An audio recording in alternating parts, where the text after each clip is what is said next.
Bastidores do Franchising é um oferecimento de Lynx, líder em tecnologia de gestão para varejo.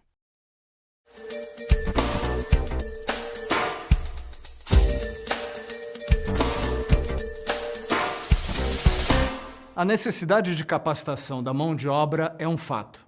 O empresário sabe disso. A questão é como. Nesse sentido, a tecnologia traz um universo de possibilidades, que vão desde as plataformas de ensino à distância aos dispositivos móveis. Mas isso ainda é insuficiente. É preciso que o conteúdo seja relevante e atraente. E ainda mais do que transmitido, que ele seja aprendido. O cenário é desafiador, mas o Eduardo Terra, da BTR Consulting, explica como unir pedagogia e tecnologia para capacitar, e não simplesmente para treinar a mão de obra.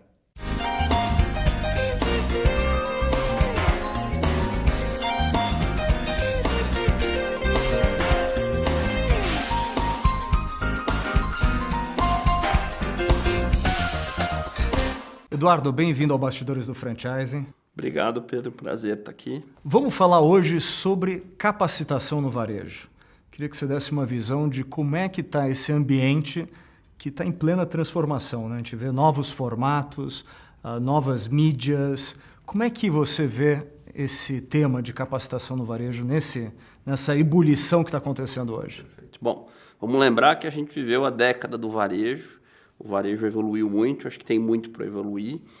A gente tem um novo consumidor, né, passando pelas lojas, e aí vem o desafio que é atender esse consumidor, ter pessoas preparadas para fazer isso. E aí quando a gente olha para esse problema, a gente cai no drama que é a educação formal no Brasil. Então a gente sabe que quando a gente contrata um vendedor, a gente contrata um caixa, a gente contrata um gerente de loja, muitas vezes essa pessoa não vem com os conhecimentos básicos, com as competências que a gente gostaria. Se eu quero entregar um atendimento de excelência, se eu quero ter produtividade, que acho que é uma palavrinha mágica hoje em dia, né? E a gente fala de produtividade pensando em tecnologia, e na verdade a produtividade está nas pessoas. E aí capacitação, educação, treinamento caem como essa solução. E nesse cenário, o que você vê de tendência? O que está mudando? Acho que a primeira tendência é o reconhecimento do empresário de que ele vai ter que fazer isso. Acho que parece mais ou menos óbvio, mas não é. Se a gente voltar 10, 15, 20 anos... Você falar 20 anos atrás... Não, esse problema não é meu. O empresário entendia que se ele tinha estudado, ok. Se ele não tinha estudado, não dava mais para estudar. O mercado era menos competitivo. Muito menos competitivo, um consumidor menos exigente, né? Tinha menos informação. Muito menos. Hoje a gente brinca que o consumidor chega armado na loja com o celular no Google, com mais informação muitas vezes que o próprio vendedor. A segunda tendência é entender que a gente não está falando daqueles treinamentos ou daqueles conteúdos que não se aplicam, né? Cada vez mais eu costumo brincar que a teoria está fazendo as pazes com a prática. Então, quando você chegar para o empresário de varejo e falar, vamos investir em educação, ele falou, não, eu preciso de prática, não preciso de educação.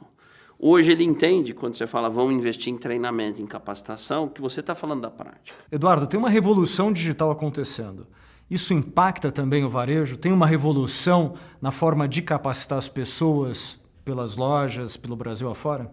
Tem um caso de um grande varejista, por exemplo, no Brasil, que o gargalo para você capacitar é infraestrutura na loja. Vamos lembrar que quando a gente fala de varejo, eu estou falando da loja. O corporativo, tudo é mais fácil. Quando você está falando de infraestrutura, é computador...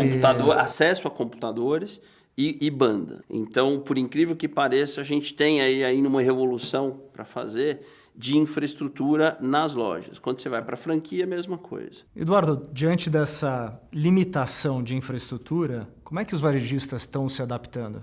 Quando a gente vai aos grandes eventos de varejo ou de franquia, você percebe muito nos corredores dos eventos e nas palestras, nos congressos, busca por essas soluções. Eu, pessoalmente, trabalho a vida inteira com educação, né, com treinamento, acredito muito que o smartphone vai ser o nosso grande companheiro de aprendizagem. E você acha que mesmo nas cidades menores, a internet por cabo, né, não está chegando em banda larga? Você acha que isso é um limitador ainda do crescimento do online dentro das redes varejistas? Ela chega, mas muitas vezes você escuta das lojas, por incrível que pareça, que a banda está dedicada à transferência de dados, custo, né, de uma linha mais dedicada. E a consequência é que a capacitação ela para num pedaço da pirâmide, né, que não deveria parar. Então, você consegue treinar todo mundo corporativo, né, que seria a parte de trás do varejo. Você consegue treinar alguma parte do nível gerencial, mas na hora que você chega no gerente da loja, no vendedor, no estoquista e no caixa, a coisa não chega. Então aí o caminho talvez seja realmente ir para o celular. Sem dúvida. Porque celular todo mundo tem. Todo mundo tem. E tablet cada vez mais. Mas hoje você com menos de R$1 por dia tem 3G no celular. Esse processo tem aumentado e acho que mais que isso, né, Pedro? As pessoas são íntimas de olhar um conteúdo no celular, seja porque elas estão ali no Facebook, elas estão acostumadas a digitar. Então, quando a gente imagina a capacitação ali, ela já está acostumada a assistir um vídeo ali, ela está acostumada a interagir com o aplicativo, a digitar, a responder. Isso desde a classe DE até a classe A. Então, isso acho que cria uma condição para que a gente gere a aprendizagem, a capacitação nessa plataforma. Eduardo, como é que você vê esse mix entre presencial e online nos varejos que vocês atendem? Eu continuo achando, né, que a gente está falando em capacitação e ela tem que ser customizada e dosada. Então, vou dar um exemplo. Eu preciso trabalhar um pouco mais os aspectos de liderança de alguns gestores do meu negócio. Talvez eu tenha que fazer uma parte presencial. Eu preciso reunir, eu preciso discutir, eu preciso interagir. Eu preciso falar de um produto novo, de um processo novo ou de uma técnica de vendas. Não faz sentido eu fazer isso presencialmente.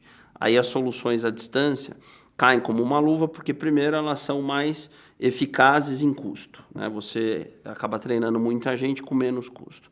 Segundo, e esse é um exemplo importante. Sem transporte, sem nada disso. Então, eu consigo pegar um conteudista, um mestre, né? Fantástico naquele conteúdo e consigo deixá-lo acessível para muita gente. Eduardo, como é que você vê os cases, tanto brasileiros quanto mundiais, que estão dando certo nessa área de capacitação? Eu costumo dizer que acho que os cases ainda são mais de boas iniciativas do que de bons resultados, né? Você percebe iniciativas de empresas de franquia e de varejo investindo algumas grandes em infraestrutura de satélite. Você pega o grupo Multi, com a Wizard, o próprio grupo Boticário, né? Para a grande maioria das empresas, as médias, as menores, essa hipótese de você pensar num satélite nem existe. E aí, naturalmente, você precisa pensar em infraestrutura de internet, que basicamente são os pontos, que podem ser smartphones, tablets ou até os computadores, parceiros, né, que criem a governança daquilo, e os conteúdos. Lembrando, né, eu acho que a gente não pode deixar de falar disso, que não basta ter um mestre e uma tecnologia. Então, acho que a pedagogia, né, ou a andragogia, falando de como é que os adultos aprendem, ela nunca foi tão importante, porque a gente percebe iniciativas que têm uma estrutura bacana, tem um mestre bacana e ninguém está aprendendo nada, porque está faltando justamente a inteligência pedagógica do processo, que não é simples. Então, o ponto aqui não é só ferramenta. Nós estamos falando também de qualidade de conteúdo, de curadoria dos conteúdos que são passados. Nenhuma dúvida, para mim essa é a solução, né? E aí, quando a gente, para citar um exemplo conhecido de todo mundo, né? Quando você vê o sucesso da Porta dos Fundos, fica claro que ali tem uma dinâmica de transmitir o conteúdo naqueles esquetes mais curtos, que é grande parte do sucesso do processo. Então, acho que capacitação a gente pode colocar aí 3 desafios. E eu diria que o terceiro é o mais crítico, que é eu ter uma plataforma definida, se é o satélite, se é o web, se é o presencial. 2, ter um conteúdo que envolve o conteúdo e o conteudista. E 3, ter uma estratégia pedagógica, uma inteligência pedagógica. Eduardo, para a gente fechar essa entrevista, se você tivesse que dar uma dica para quem está assistindo esse programa de como implementar mecanismos de capacitação em suas redes mais eficazes, que dica você daria? Eu acho que a principal dica é a gente entender que esse é um desafio do empresário, primeiro ponto. Quer dizer, se eu não ajudar os meus funcionários na capacitação, o meu resultado não virá. Esse é o primeiro ponto. Então, aí, quando a gente está falando de redes de franquia, é capacitar o franqueado exatamente. E depois até a ponta, os funcionários da... Outra dica que eu sempre coloco é oriente ele nessa trilha.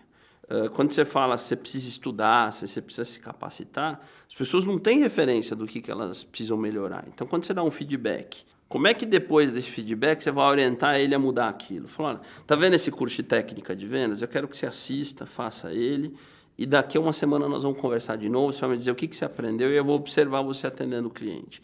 Isto é gestão, isto é desenvolvimento, é assim que se faz resultado. Não é só reclamar de um atendimento mal feito. Não é só reclamar. Isso pode ser um curso, pode ser um vídeo na internet, pode ser um livro. Exatamente. Qual é o final dessa história? Você vai ter uma equipe mais capacitada e quem ganha com isso? O empresário.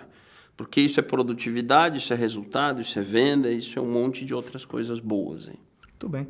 Obrigado pela entrevista, Eduardo. Obrigado, Pedro. O Bastidores do Franchising fica por aqui. Nós nos vemos no próximo programa. Até lá.